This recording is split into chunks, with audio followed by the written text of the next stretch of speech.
28واں پارہ سورہ المنافقون کی چند آیات آپ کے سامنے تلاوت کی گئی ہیں۔ گزشتہ سے پیوستہ خطبات جمعۃ المبارک میں ہم نے پہلے سورہ الجمعہ کی تفسیر اور معانی اور مطالب سمجھنے کی کوشش کی، اور اس کے بعد سورہ المنافقون کا آغاز ہوا۔ جناب نبی کریم صلی اللہ علیہ وسلم جمعہ کی نماز میں پہلی رکعت میں سورہ جمعہ اور دوسری رکعت میں سورہ منافقون کی عموماً تلاوت فرمایا کرتے تھے۔ اسی تناظر میں ہم ان دونوں صورتوں کو سیکھنے، ان کے معانی اور مطالب کو سیکھنے کی کوشش کر رہے ہیں۔ اللہ تعالیٰ سے اس دعا سے کہ اللہ ہمیں سمجھ کر عمل کرنے کی توفیق عطا فرمائے۔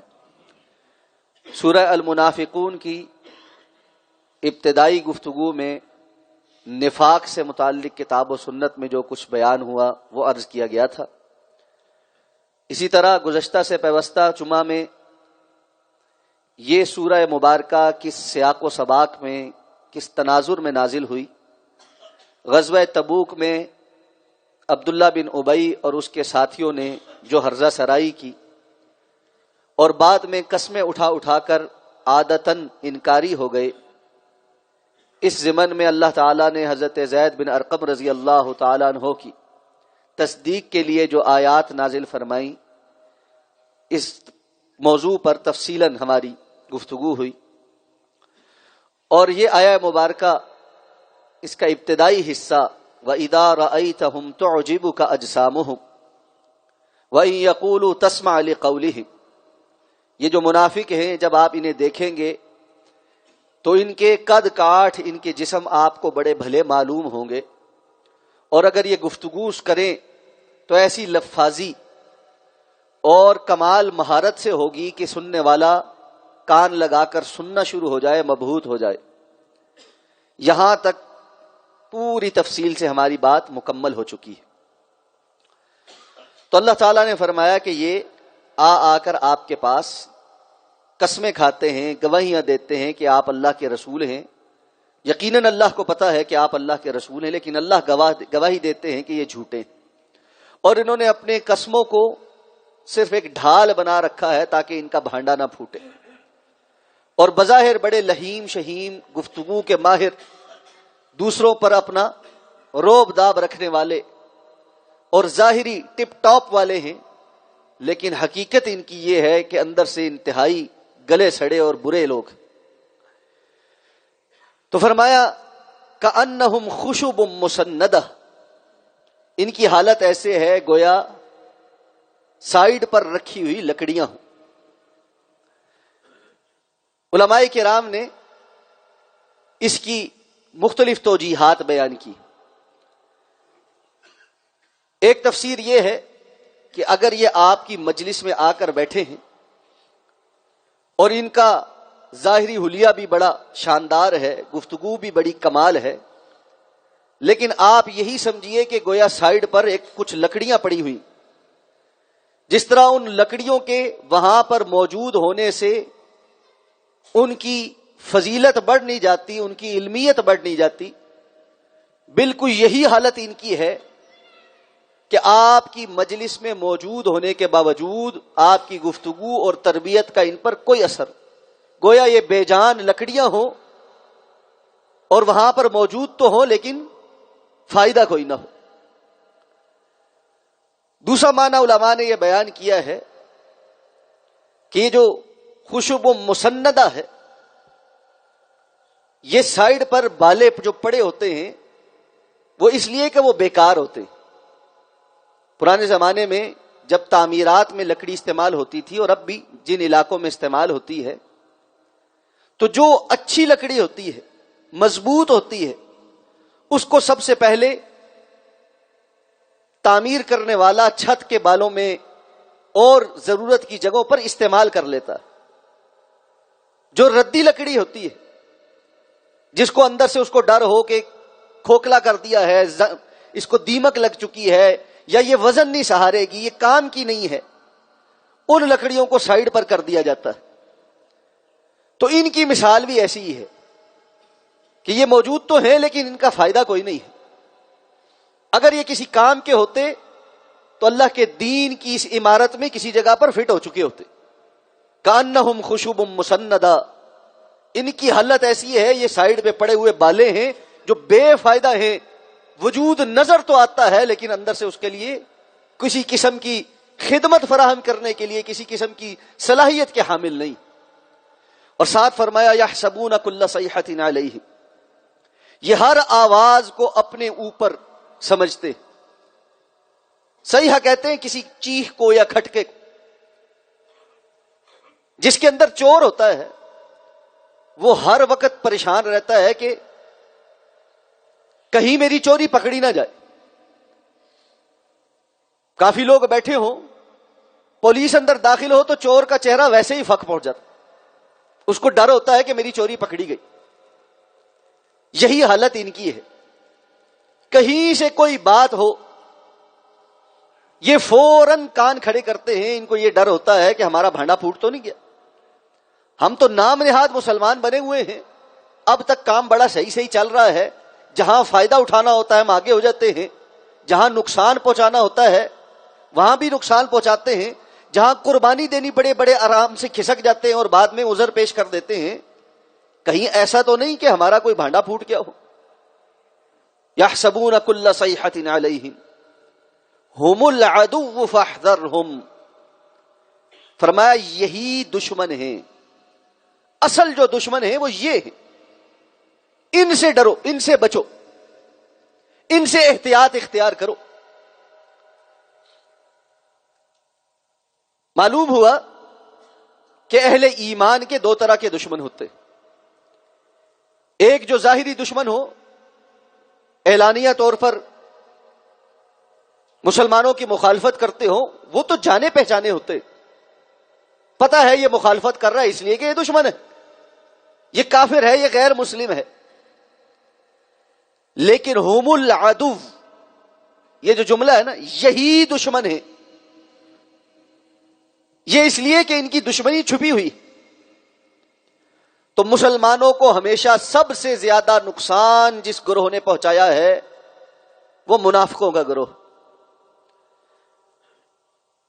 یہ کفر کے ساتھ مل مل کر ایسی سازشیں کرتے ہیں کہ بسا اوقات مسلمانوں کے لیے بڑی مشکل پیدا ہو جاتی. غزوہ احزاب میں، جس کو غزوہ خندق بھی کہتے، یہی منافق تھے جنہوں نے بہت زیادہ اندرونی خلفشار پیدا کیا تھا. یہود کے ساتھ مل کر جو اندرونی خطرات تھے ان کو دو چند کر دیا تھا. یہی وہ لوگ تھے جنہوں نے غزوہ احد میں مسلمانوں کے ساتھ احد کی طرف نکلتے ہوئے اچانک سے اس بات پر فتنہ کر دیا کہ چونکہ ہماری بات نہیں مانیں گے اس لیے ہم واپس جا رہے ہیں، اور 300 کی تعداد میں واپس چلے گئے. تو عین جنگ کے میدان میں جہاں سب سے زیادہ اہل ایمان کو آپس میں جڑنے کی ضرورت ہوگی، یہ کوئی نہ کوئی فتنہ کھڑا کرتے رہیں گے. اب یہاں غزوہ تبوک کے موقع پر بھی انہوں نے پوری کوشش کی تھی کہ کسی طریقے سے انصار اور مہاجرین کے درمیان لڑائی ہو جائے اور مسلمانوں کے درمیان فتنہ برپا ہو جائے. اس لیے ان مفتن قسم کے لوگوں پر نظر رکھنا یہ بڑا ضروری ہے. اگر امت مسلمہ کی صورتحال پر نظر دوڑائی جائے تو فی زمانہ بھی سب سے زیادہ امت کو جن لوگوں کے ہاتھوں نقصان ہو رہا ہے وہ یہی لوگ. اور یہ معاملہ صرف امت کے لیول تک نہیں، نفاق کی یہ بیماری، دو رخی کی یہ بیماری، عدم اخلاص کا ہونا، یہ اوپر سے لے کر نیچے تک حتیٰ کہ گھروں کے معاملات تک سرایت کر چکا. رسول اللہ صلی اللہ علیہ وسلم نے کیا فرمایا تھا؟ الدین النصیحہ، دین تو نصیحت کا نام ہے. اور نصیحت کا معنی اردو والی نصیحت نہیں ہے جس میں ہم ایک دوسرے کو کوئی بات سمجھانا، کوئی مشورہ خیر خائی کا دینا، یہ اس کا ایک چھوٹا سا پارٹ ہے۔ عربی زبان میں کہتے ہیں نصح، یعنی وہ چیز جو بالکل خالص ہو، نصح العسل، خالص شہد۔ الدین النصیحہ، دین اخلاص کا نام ہے، مخلص ہو جانے کا نام ہے۔ قلنا لمن یا رسول اللہ، صحابہ کہتے ہم نے کہا اللہ کے رسول صلی اللہ علیہ وسلم یہ اخلاص کس کے لیے؟ برادری، ذات، بڑا چھوٹا، ہر کسی کی بات رد ہو سکتی ہے، امام الانبیاء جناب محمد الرسول اللہ کا طریقہ رد نہیں ہو سکتا۔ وَلِأَئِمَّةِ الْمُسْلِمِينَ، مسلمانوں کے جو امام ہیں، حکمران ہیں، ان کے ساتھ بھی بندہ مخلص۔ یہ ہر وقت کی مخالفت، کوئی اچھا کام ہے اس میں بھی مخالفت، کوئی برا کام ہے اس میں بھی مخالفت، صرف اس بنیاد پر کہ یہ ہماری پارٹی نہیں، جس کو میں سپورٹ کرتا ہوں وہ نہیں۔ یہ جو جمہوری قسم کی مخالفت ایک ہم نے پال لی ہے، ہمہ وقت اپنے ناپسند لوگ یا جن کو ہم پسند نہیں کرتے، اگر وہ اچھا کام بھی کریں اس میں بھی ان کی ٹانگیں کھینچنا، اس قسم کی اپوزیشن کا کوئی کردار اسلام میں نہیں۔ وعامتہم، اور پھر ہر عام مسلمان کے ساتھ اخلاص برتنا، وہ رشتہ دار ہے، غیر رشتہ دار ہے، وہ میرا کولیگ ہے، دوست ہے، پڑوسی ہے، وہ غیر برادری کا ہے، غیر علاقے کا ہے، میرا اس سے ڈاک خانہ ملتا ہے یا نہیں ملتا، جہاں کہیں کوئی موقع آ جائے میں اس کے ساتھ اخلاص برتوں۔ کیا ہم نے یہاں ہے تو کچھ اور ہے، وہاں ہے تو کچھ اور ہے۔ دیندار لوگوں میں بیٹھا ہے تو دین کی باتیں کرنا شروع ہو جائے گا، ہاں جی بڑا اچھی بات ہے، ثواب کے کام ہے، خیر کے آگے بڑھنا چاہیے، فلاں ہونا چاہیے، ایسے ہونا چاہیے، بہت اچھا ہے جی، بہت اچھا ہے۔ دنیا داروں کی مجلس میں بیٹھے گا، اس کی گفتار، اس کے کام، اس کے عمل، اس کی غمیاں، اس کی خوشیاں، اس کے اٹھنے، اس کے بیٹھنے، اس کے آنیاں جانیاں، ساری کی ساری وضاقتہ ہر چیز بدل کے رہ جائے۔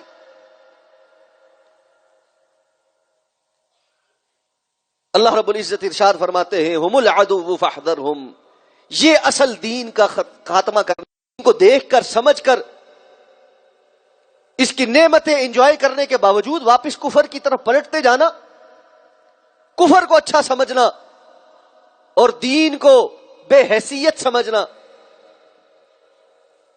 دین سے جڑی ہوئی چیزوں پر اسی عمل نہ کرنا کہ لوگ کہیں گے زیادہ مولوی ہے، اپنے تعارف میں سے ہر اس چیز کو نکالتے چلا جانا جس کے ساتھ جڑنے کی وجہ سے آپ کچھ دیندار محسوس ہو، اور اگر کوئی نام کے اندر یا کسی جگہ حلیے میں کسی بھی سمت میں کوئی ایسی چیز باقی رہ جائے جس سے انسان کا دینی تعلق واضح ہوتا ہو تو اس پہ ہمیشہ ذرا شرمندہ رہنا۔ انا یؤفکون، کیا ہو گیا، کدھر جاتے ہو؟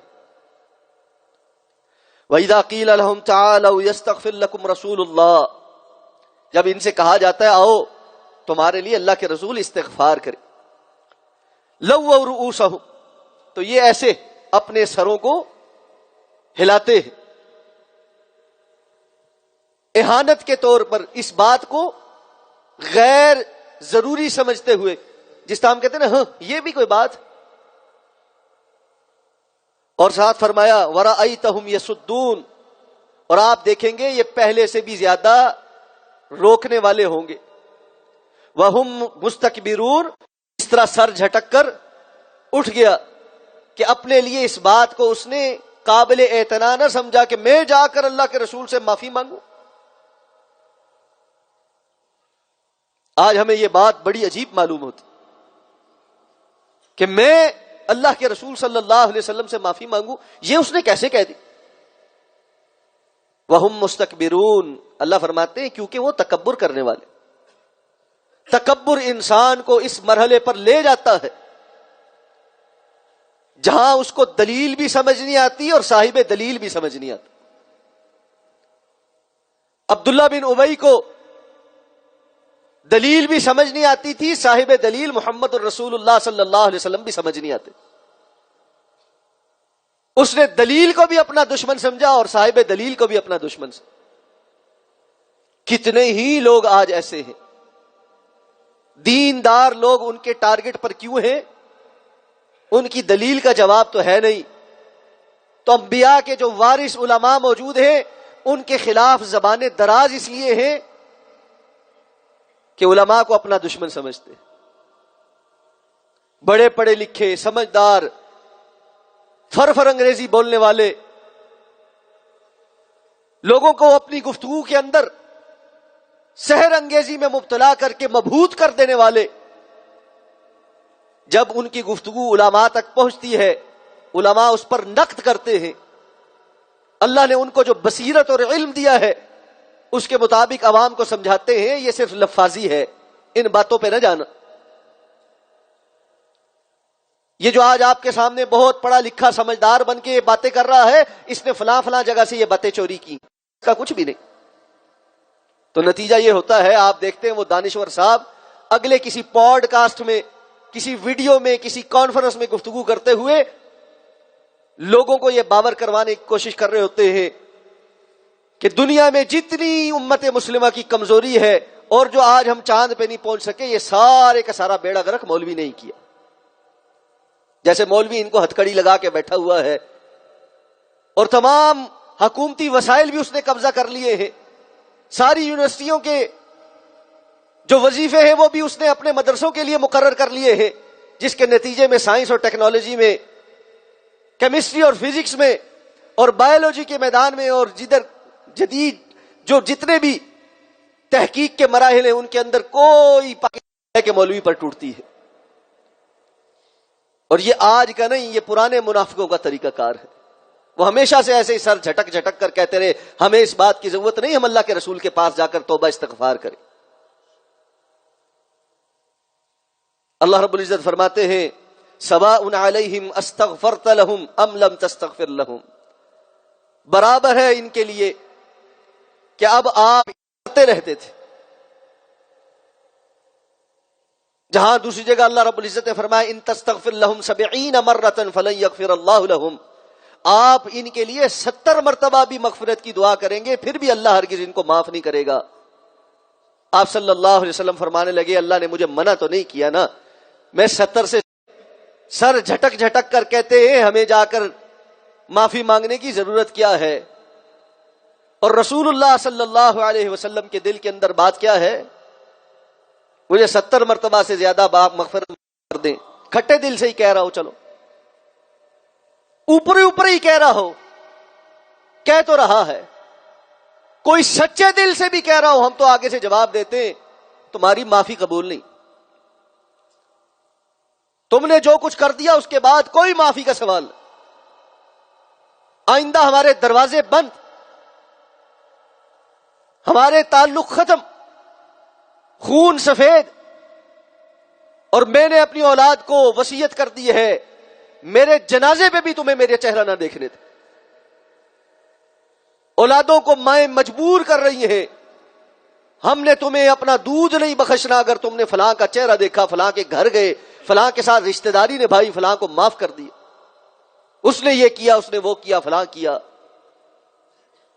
اللہ کی قسم ہم صبح و شام اپنے رب کے جو جرم کرتے ہیں، جو قصور کرتے ہیں، وہ جتنی بڑی گستاخی ہے، وہ جتنی بڑی جسارت ہے، اس کے مقابلے اللہ رب العزت نے یہ حکم اس وقت نازل کیا تھا جب کائنات کی سب سے عظیم ماں جو سب سے سچی اور صدیقہ ہے ان کے اوپر بہتان لگا تھا، تہمت لگی تھی، اور بھی معاف کر دیا. فوراً اپنی قسم سے رجوع کیا، پہلے سے زیادہ مالی معاونت شروع کی. اللہ کا یہ حکم ہم نے بھی سنا. دلوں کو تھوڑا بڑا کرنا چاہیے، اس میں وسعت آنی چاہیے. کمی کوتاہی لوگوں نے کرنی ہے. عبداللہ بن ابی جیسے منافق جن کے متعلق اللہ کے رسول صلی اللہ علیہ وسلم کو بتلا دیا گیا کہ اللہ کے رسول بیان کرنا ماتھے پر نماز کا نشان ہونا ہے، وہیں پر دل کا بہت بڑا ہونا، وسیع ہونا، دوسروں کو معاف کر دینے والا ہونا، شدید اخلاق والا ہونا، یک طرفہ لوگوں کے ساتھ اخلاص برتنا، یہ بھی محمدی ہونے کی نشانی۔ اللہ ہمیں یہ بھی نصیب فرما دے۔ جہاں اللہ نے ہمیں اور بھی امتیاز عطا فرمائے جو میں نے پہلے بیان کیے، یہ بھی الحمدللہ امتیاز ہے، ان کی کوئی تحقیر نہ کرے۔ یہ بھی اللہ نے اہل حدیث کو وصف دیا ہے، اللہ کے رسول صلی اللہ علیہ وسلم کی سنت سے محبت کرنے والوں کو وصف دیا ہے کہ اللہ کے رسول کی یہ سنتیں زندہ کرنے والے۔ وہاں دوسری طرف جو جانب اخلاقی ہے اس کی سنتوں کو بھی زندہ کیجیے۔ ان لوگوں پر مت خرچ کرو جو رسول اللہ کے پاس ہیں، حتی ینفضوا، یہاں تک کہ وہ خود ہی چھٹ جائیں۔ یعنی ان کو لگتا ہے یہ کھلاتے ہیں تو صحابہ کرام کھاتے ہیں۔ یہ مغالطہ بہت لوگوں کو لگا ہوا ہے، اور میں ہمیشہ ایک گزارش کرتا ہوں اس سے باہر آ جائیں کہ میں کسی کو دیتا ہوں تو اس کا نظام چلتا ہے، میں کھلاتا ہوں تو اگلے کھاتے ہیں، ہم نے کھلایا اور آج وہ ہمیں باتیں سناتے ہیں۔ منافقین بھی یہ بات کہنے لگے۔ عبداللہ بن ابی نے کہا یہ جو ہے نا اصحاب صفہ والے اور یہ کمزور صحابہ، یہ جو آ کر تم سے اب لڑتے ہیں، کل کو یہ آئے تھے تو بھوکے ننگے تھے، ہم نے ان کو سارا کچھ دیا، میثاق مدینہ ہوا، ایک ایک بندے کو بھائی بنا بنا کے اپنے ساتھ رکھا، تم ہی لوگوں نے کھلا کھلا کے ان کو اس حال کو پہنچایا، آج تمہیں لاتے مارتے ہیں۔ لڑائی اس بات پہ ہوئی تھی نا، تو کہنے لگا یہ تم نے ہی سر چڑھائے ہوئے ہیں، ان کا حقہ پانی بند کرو، یہ خود ہی یہاں سے دوڑ جائیں گے۔ اللہ رب العزت نے ارشاد فرمایا وَلِلَّهِ خَزَائِنُ السَّمَاوَاتِ وَالْأَرْضِ، آسمانوں اور زمین کے سارے خزانوں کا مالک اللہ ہے۔ اللہ ہی ہے جو کھلاتا ہے اور پلاتا ہے۔ اللہ نے ہی لوگوں کو توفیق دی ہوتی ہے تو وہ اپنے اللہ کے دیے ہوئے مال میں سے کسی پر خرچ کر سکتے ہیں۔ ایک لمحہ لگتا ہے سب کچھ سلب ہونے میں۔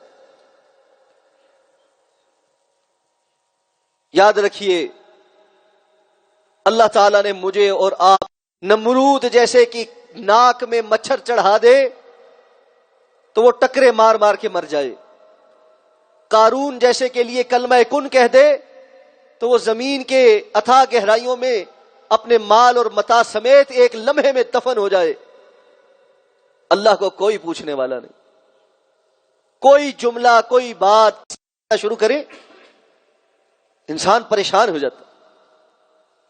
ایک بڑا چھوٹی سی لڈ لگی ہوئی ہے جو سانس کی نالی اور کھانے کی نالی کے درمیان ایسے ایسے موو کرتی رہتی۔ جب ہم کوئی چیز نگلتے ہیں، پانی ہو، تھوک ہو، کھانا ہو، وہ لڈ سانس کی نالی کو ایسے کور کرتی ہے اور کھانے کی نالی میں وہ چیز اتر جاتی ہے۔ جب ہم کچھ نہیں کھا پی رہے ہوتے، سانس لے رہے ہوتے، وہ اس طرف آتی ہے، سانس کی نالی سے ہوا کی آمد و رفت شروع ہو جاتی ہے۔ اتنا سا مائکرو ملی میٹر یہ بند ہونا جاتا ہے، اس کو پتا چلتا ہے میری کوئی اوقات نہیں۔ اور یہ بندہ اپنی زبان سے کہتا ہے میں نے کھلایا اور میں نے پلایا۔ اس لیے اللہ کے رسول کھانے پینے کے بعد اس بات کو دہرایا کرتے تھے، الحمدللہ الذی اطعم وسقا وسوغہ وجعل لہ مخرجا۔ تمام تعریفیں اس اللہ کے لیے جس نے کھلایا ہے، جس نے پلایا ہے، جس نے اس کو ہضم بھی کیا ہے اور اس کا جسم سے باہر نکلنے کا انتظام بھی کیا۔ سوچ کہ ہم کھلاتے پلاتے ہیں تو یہ کھاتے پیتے ہیں، اور مساجد کے اندر بہت سارے لوگوں کو یہ بیماری بھی ہے کہ چندہ دیتے ہیں، سمجھتے ہیں یہ ہمارے چندے سے چلتا ہے نظام۔ جب آپ اس دنیا میں نہیں تھے تب بھی یہ چل رہے تھے، اور اللہ کی قسم نہیں ہوں گے تب بھی چلتے رہیں گے۔ جب میں نہیں تھا اللہ کے یہ گھر چل رہے تھے، میں مر جاؤں گا تب بھی انشاءاللہ چلتے رہیں گے۔ اللہ کے دین کے کام کبھی نہیں رکتے۔ ذرا سی کسی کے ساتھ اختلاف ہوا، تھوڑی بہت کوئی بات ہوئی، پہلا کام یہ کیا کہ آئندہ ہم نے یہ خیر کا کام اس لیے چھوڑ دینا ہے کہ فلاں نے ہماری نہیں مانی، یہ شیطان کے وسوسے ہیں۔ توبہ کریں، استغفار کریں کہ اللہ آپ سے اپنے دین کا کوئی کام لے رہا تھا، کوئی کرتوت ایسا کیا ہے جس کی وجہ سے اللہ نے آپ کے مال کو، آپ کی جان کو، آپ کی صلاحیتوں کو اپنے دین کے لیے پسند کرنا بند کر دیا۔